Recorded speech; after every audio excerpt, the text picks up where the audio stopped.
Good evening. I'm Scott Williams, and I have been very fortunate to be the co-chair of Erase Racism now for the last 4 years with Howard Glickstein and his incredible board, so I just want to acknowledge them again. Also, just in the program it says that I've worked at Changing Our World, and I just want to set the record straight. Even though my former boss is here tonight, and I love that company, I now work at St. John's University as the Associate Vice President for Alumni Relations.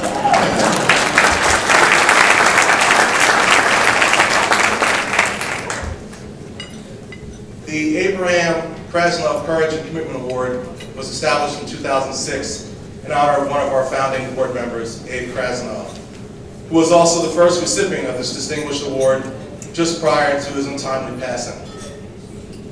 The award recognized Abe's bold leadership, wise counsel, generosity, and steadfast commitment to addressing the issue of institutional racism. Erase Racism selects recipients for the Abraham Krasnov Courage and Commitment Award who share Erase Racism's commitment to racial equity and who, in the spirit of Abraham Krasnov, are making a difference in the fight against racism. Kenneth I. Chenault is the 2013 Abraham Krasnov Courage and Commitment Award recipient. Mr. Chenault grew up in Hempstead, New York, attended the Waldorf School of Garden City, and earned a BA in History from Bowdoin College and a JD from Harvard Law School. Mr. Chenault is currently Chairman and Chief Executive Officer of American Express Company, and during his 12-year tenure, he has reshaped the American Express business model and made its products the industry gold standard. Worldwide billed business has more than doubled. The number of cardholders has grown to more than 100 million worldwide. And J.D. Power has ranked American Express #1 in customer satisfaction for an unprecedented 6 consecutive years. I could go on and on describing the success of American Express under the leadership of Mr. Chenault. But that is not why Erase Racism chose to honor Mr. Chenault tonight. The board of Erase Racism holds this award in high esteem because it represents our former colleague, Abraham Krasnov.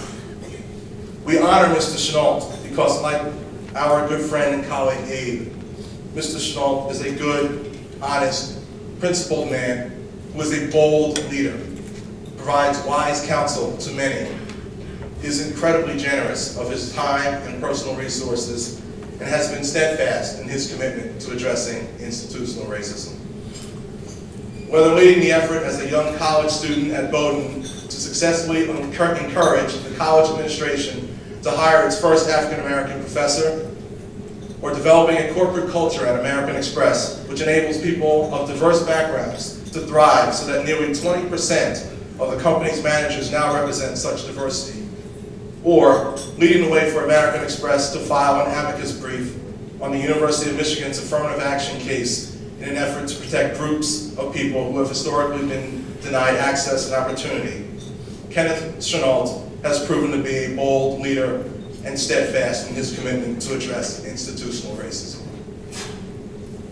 On a personal level, Mr. Chenault has financially supported countless efforts to raise up and bolster our communities of color for the good of our greater society. Even more impressive, despite the enormous demands on his time, Mr. Chenault continually mentors young people as a way of giving back to his community. I know this personally. Not only has he been an incredible mentor to me, but over the years I have seen him take interest in many young people from Long Island. I'll leave you with a vignette that, in my opinion, describes the kind of caring and compassionate human being Ken Chenault is. A few years ago, Ken took an interest in a young man from Hempstead who was parking cars at a fundraising event here on Long Island. Ken asked the young man who he was and what his future plans were. The young man replied that he was graduating high school that year and hoped to go to college. Since I knew the young man, who was a student at the school where I was working at the time, Ken later asked me about him. A few weeks later, and on numerous occasions thereafter, Ken reached out to this young man, offering him guidance, support, and encouragement while he was in college. A few years later, the same young man tripped up in school and dropped out of college. Ken did not get upset, nor did he lose hope in this individual. Instead, he asked me to bring this young man to visit with him at his office. I will not go into the details of that meeting, but will only say that I witnessed all that is good in our society that day. And I learned firsthand from my mentor the importance of giving back to one's community and never forgetting where one comes from in life. By the way, that young man is re-enrolling in college this fall, and his life is back on track.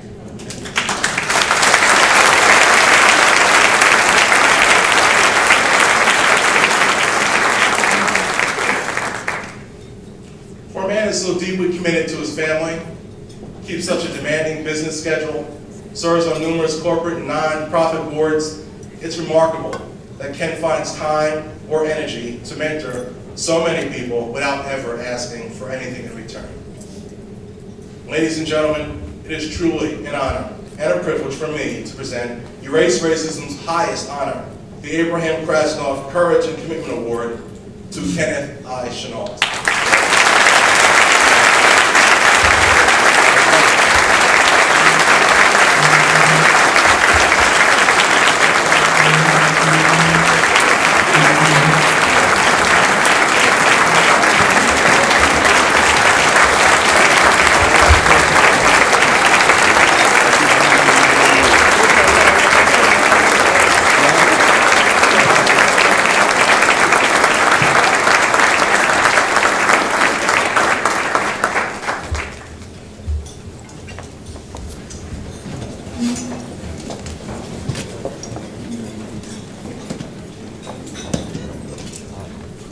Good evening.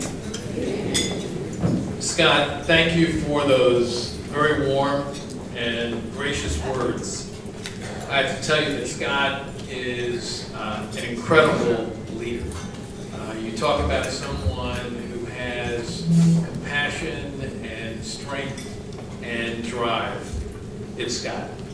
And you are someone who has become more than a mentee. You've become a great friend, and I can't be more proud in how you have succeeded, not only in your career, but you've succeeded as a person. So thank you, Scott.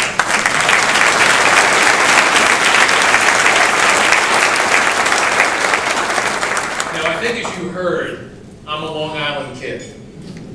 I was born in the hospital in Mineola. I grew up in Hempstead. And Long Island is very special to me. And I have to tell you that it is somewhat like a homecoming to see so many friends and to really feel the spirit of Long Island and to see how much Long Island has changed, but also how much still needs to change as we go forward. It is truly an honor to receive Erase Racism's Abraham Krasnoff Courage and Commitment Award this evening. And I really do want to congratulate everyone who was involved with the very important work on behalf of this organization. I want to thank our co-chairs, Howard and Scott, and I particularly want to thank the founder and president, Elaine Gross, for your outstanding leadership.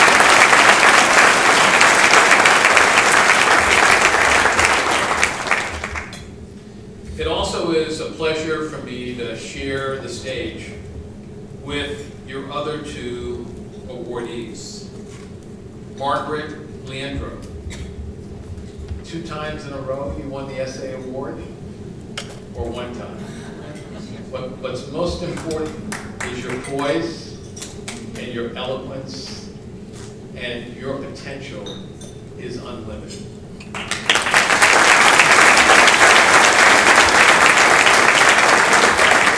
And Robert Coscucci, what is amazing about JobCo is this is not something you started 25 years ago.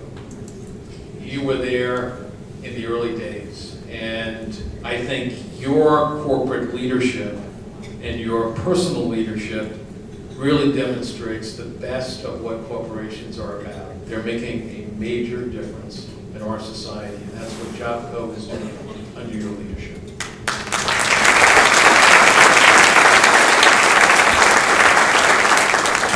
So I have long admired, as you've heard, the commitment of Erase Racism and what they are doing to bring about real racial equity in our society. I applaud how you have been an advocate, how you have facilitated dialogue, real dialogue, constructive dialogue that is so important, and how you have emphasized the importance of integrated communities in which no person's access to opportunity is limited by race or ethnicity. Now, during these challenging times for employment opportunity, for health opportunities, the stakes for racial equality, as you've heard this evening, are incredibly high. You help ensure that people with different backgrounds, languages, nationalities come together with mutual respect and understanding, and in fact have the opportunity to live a decent and rewarding life.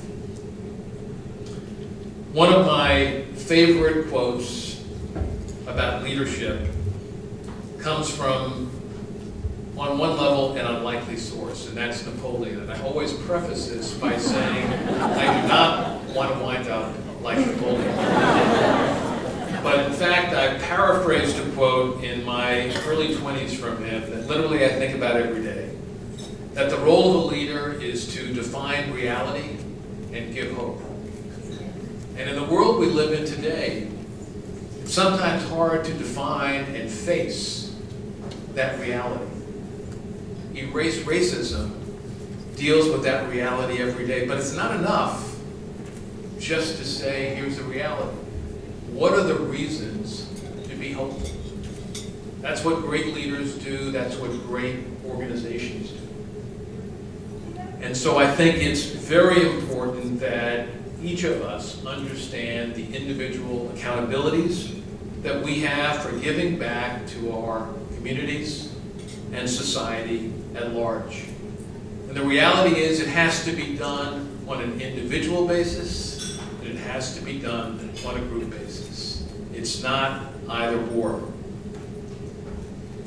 And I will tell you, this attitude of giving back was really instilled in me by both my parents and the incredible teachers that I had at the Waldorf School, by my church, the Congregational Church at South Hempstead, and there's some members here, and Reverend Newton is here. And so it's important to recognize the foundation, and the very fortunate and strong foundation that I've had. I've tried to live a life that was the kind of life that my parents dreamed I could live. Not my material success, but to be a human being with character and integrity and compassion. That's the person my parents trained me to be, not CEO of American Express. That was secondary. They were happy about that. That was secondary.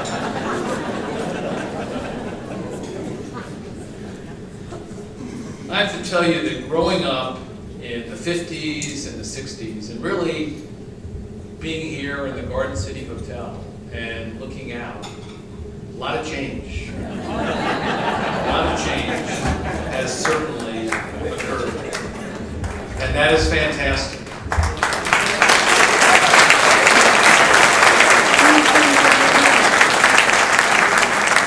1973, when I graduated from college, there was not a single black CEO in the Fortune 500 in America. In fact, there probably was not a single black in the top 20 in the Fortune 500 in America. So major change has occurred, but the journey is far from over. And what was interesting is a few weeks ago, I was at a meeting, and I know most of you have heard of Warren Buffett. And Warren Buffett actually owns 13% of American Express. And he's become a good friend, not because he owns 13%. He would get my attention, but he's also a good friend. We were having a conversation, and he's an incredible person, and we were talking about what are speeches that have changed your life.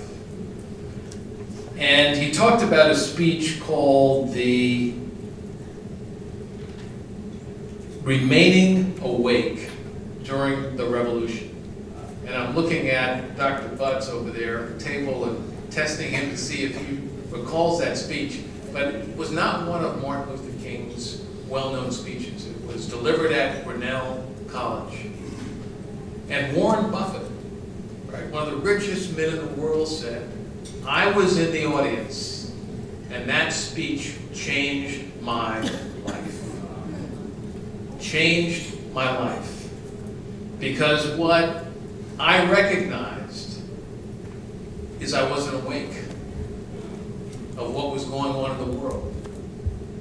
And in the modern world that we live in, one of the greatest sins is lack of consciousness. It's not an excuse to say, I didn't realize, I didn't know. It's important always to be awake.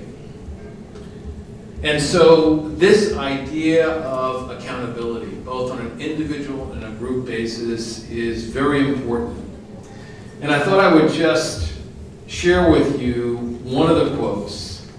And you should really Google this speech, because it is a fantastic speech that was short, crisp, powerful, and to the point. And Dr. King said one of the great liabilities of history is the fact that all too many people find themselves in a great period of social change, and yet they fail to develop the new attitudes and the new mental outlooks that the new situation demands. That can be applied to almost any issue. That is the example of a true visionary. And so while personal accountability is key, it's clear that organizations like Erase Racism are still very much needed, as you heard from Elaine. And I'd make this point that I think really emphasizes what Elaine said. There are certainly a number of examples of achievers against the odds. And those achievers should be celebrated. They should be admired. But we must remember that it is not sustainable, nor is it fair to make blacks or Latinos or any other group be in a situation that they have to succeed against the odds. Disparities in access to opportunity can no longer be accepted as normal. So the structural impediments to racial equity must be a call to action for all of us. Again, quoting Dr. King from this same speech, if we are to remain awake during this revolution, we must struggle passionately and unrelentingly to get rid of every aspect of racial injustice.